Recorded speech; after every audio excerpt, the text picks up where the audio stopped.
வணக்கம். இன்ஃபோமீடியாவின் web design டியூட்டோரியலுக்கு உங்களை அன்புடன் வரவேற்கிறோம். இப்போ நம்ம வெப் டிசைன் டியூட்டோரியல் பார்க்க போகிறோம். அதில் ஃபஸ்ட்டு என்ன பார்க்க போகிறோம்னா HTML and CSS.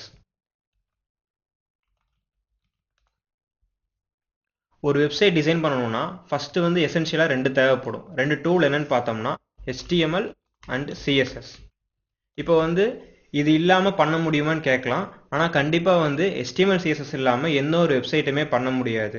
For example இப்போ PHP யூஸ் பண்ணி வெப்சைட் டிசைன் பண்ணியிருப்பாங்க, JSP, JavaScript, எது இருந்தாலுமே இதை ரெண்டர் பண்ணி டிஸ்பிளே பண்ணுறதுக்கு ஒரே ஒரு வெப் டிசைன் டூல் தான் இருக்குது. அது என்னன்னு பார்த்தோம்னா HTML. இதில் CSS எதுக்கு யூஸ் ஆகுதுன்னா அந்த டிஸ்பிளே ஆகிற கண்டென்ட்டை டெக்கரேட் பண்ணி காட்டும், அதாவது ஸ்டைல் பண்ணி காட்டும். ஸோ அதுக்காகத்தான் HTML அண்ட் CSS நம்ம யூஸ் பண்ணுறோம். இப்போ PHP, JSP, JavaScript இதெல்லாம் யூஸ் பண்ணி வெப்சைட் டிசைன் பண்ணாலுமே கண்டென்ட்டை நம்ம சைட்டில் டிஸ்பிளே பண்ணணும், அதாவது அந்த ப்ரௌசரில் டிஸ்பிளே பண்ணணும்.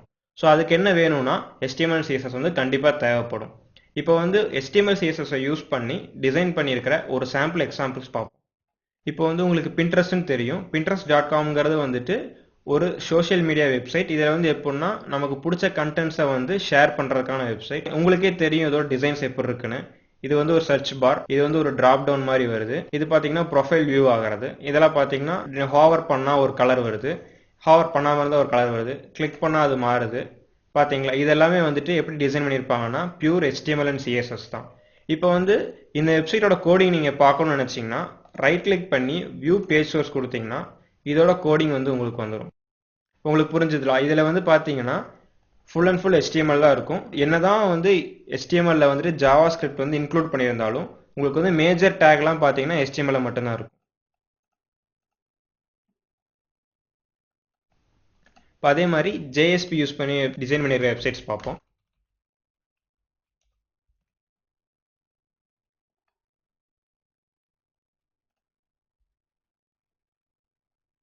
இதில் பார்த்தீங்கன்னா இதுதான் JSP கோடிங்.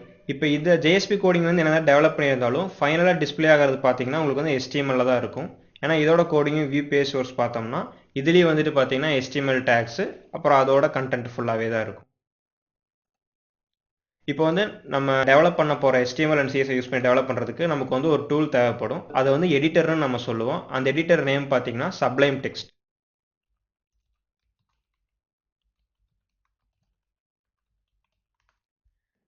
நமக்கு எடிட்டர் நிறையா இருக்குது. நார்மலாக ஒரு நோட்பேடை யூஸ் பண்ணி கூட நம்ம HTML டிசைன் பண்ணலாம், CSSம் டிசைன் பண்ணலாம்.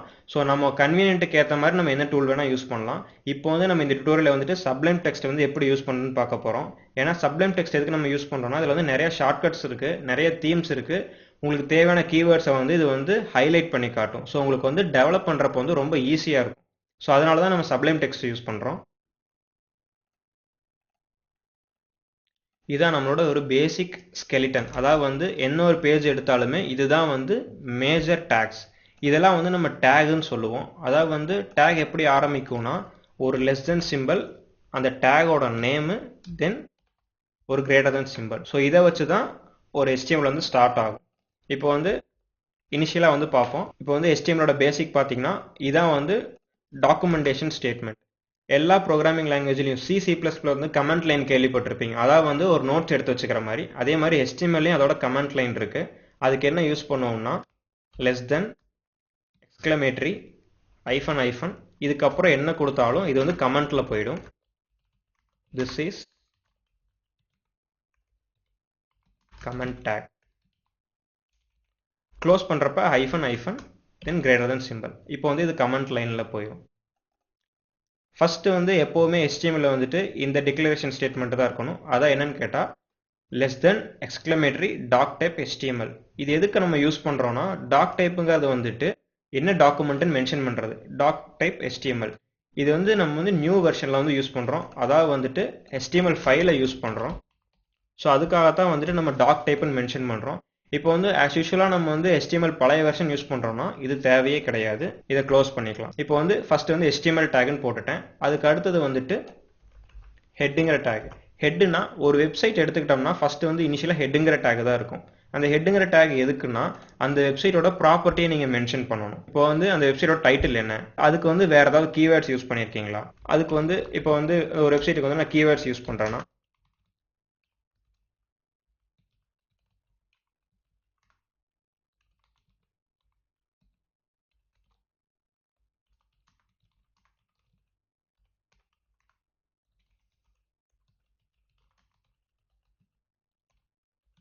ஸோ இந்த மாதிரி ஒரு வெப்சைட்டோட டைட்டில், அதோட மெட்டா டேக், அதாவது வந்து அதுக்கான கீவேர்ட்ஸு, அந்த வெப்சைட்டோட ஆத்தர் யார், அதெல்லாம் மென்ஷன் பண்ணணும்னா நமக்கு வந்து இந்த ஹெட்டுக்குள்ளே மட்டும் தான் நம்ம டிக்ளேர் பண்ணுவோம்.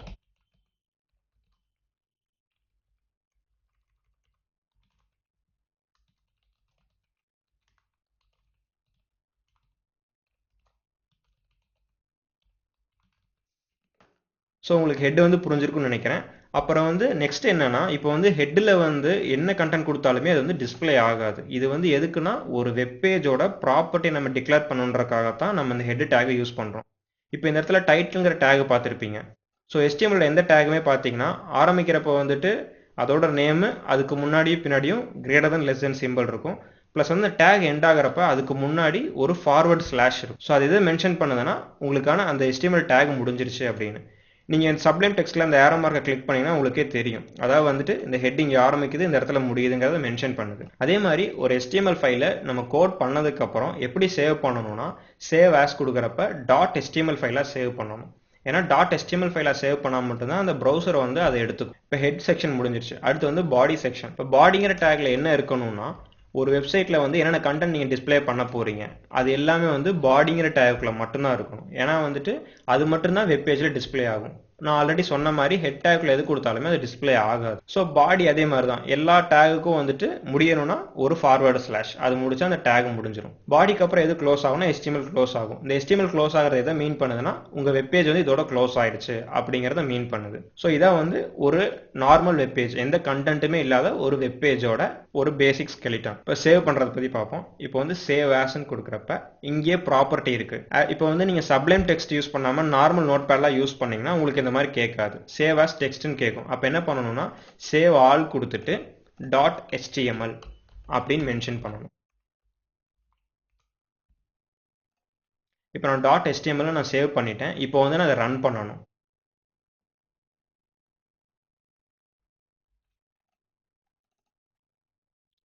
இந்த இடத்துல எனக்கு index.htmlங்கிற ஃபைல் சேவ் ஆயிடுச்சு. இப்போ நான் HTML ஃபைல்ஸ் எப்போவுமே எல்லாமே ப்ரௌசரில் தான் ரன் ஆகும். ஸோ அதை வந்து நம்ம ப்ரௌசரில் ஓப்பன் பண்ணணும். இப்போ நீங்கள் என்ன ப்ரௌசர் வேணால் யூஸ் பண்ணிக்கலாம். ஏன்னா HTML வந்து காமன், எல்லா ப்ரௌசர்லேயும் ரன் ஆகும். இப்போ நான் வந்து கூகுள் க்ரோம் வந்து ஓப்பன் பண்ணியிருக்கேன். இப்போ வந்து நான் என்னோட கோடிங் வந்து எதுவுமே கொடுக்கல. இப்போ நீங்கள் அதே மாதிரி எப்போ நான் சொன்ன மாதிரி வியூ பேஜ் சோர்ஸ் ஓப்பன் பண்ணிங்கன்னா அதில் வந்து உங்களுக்கு அதோட கோடிங் தெரியும். நான் கொடுத்த கோடிங் டேக் இருக்குது பாருங்கள். HTMLங்கிறது இருக்குது, ஹெட்டுங்கிறது இருக்குது. ஸோ இந்த இடத்துல பார்த்தீங்கன்னா நான் இது வந்து எதுவுமே டிஸ்பிளே ஆகாதுன்னு சொல்லியிருந்தேன் பேஜில். இங்கே எதுவுமே டிஸ்பிளே ஆகலை.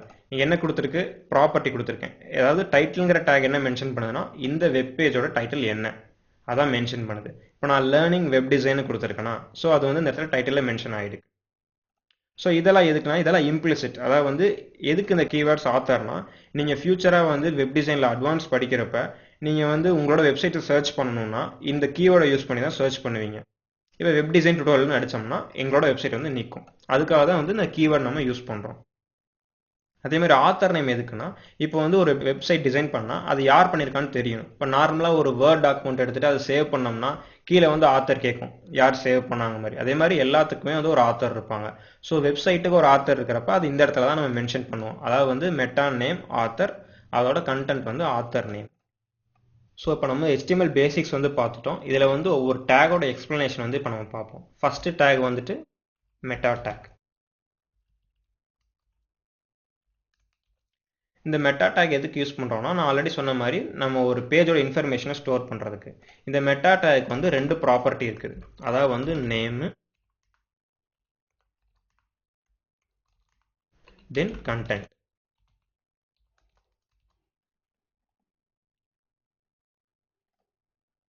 இந்த இடத்துல பார்த்தோம்ல மெட்டா நேம். இந்த நேமுங்கிறது எதுக்குன்னா, இந்த மெட்டா டேக்கோட நேம் என்ன வைக்க போகிறீங்க. நேம் வந்து நம்ம யூசர் டிஃபைன்ட் எது வேணால் வச்சுக்கலாம். இப்போ கீவேர்ட்ஸுங்கிறது ஒரு நேமு, ஆத்தருங்கிறது ஒரு நேமு.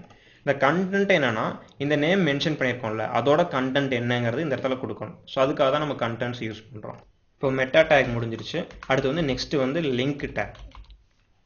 இந்த லிங்க்குங்கிற டேக் எதுக்கு யூஸ் பண்ணோம்னா, இந்த டேகோட நேமே உங்களுக்கு ஈஸியாக மென்ஷன் பண்ணுது. அதாவது வந்துட்டு இந்த வெப்பேஜ் வந்து வேற ஏதாவது ஒரு ஃபைலை லிங்க் பண்ணணும் அப்படிங்கிறதுக்காக இந்த லிங்க் டேக் யூஸ் பண்ணுவோம். மோஸ்ட்லி இந்த லிங்க் டேக் எதுக்கு யூஸ் பண்ணுவோம்னா, CSS ஸ்டைல் ஷீட்டை வந்து லிங்க் பண்ணுறதுக்காக தான் நம்ம இந்த டேக் யூஸ் பண்ணுவோம். இப்போ அது எப்படி அந்த ஒரு எக்ஸாம்பிள் வந்து இப்போ பார்ப்போம். நான் ஏன் சப்ளைம் டெக்ஸ்ட் ப்ரிஃபர் பண்ணுறேன்னா, இப்போ வந்து நார்மலாக வந்து நீங்கள் வந்து நோட் பேடில் அடிச்சிங்கன்னா இந்த ஃபுல் கோடிங் அடிக்கணும்.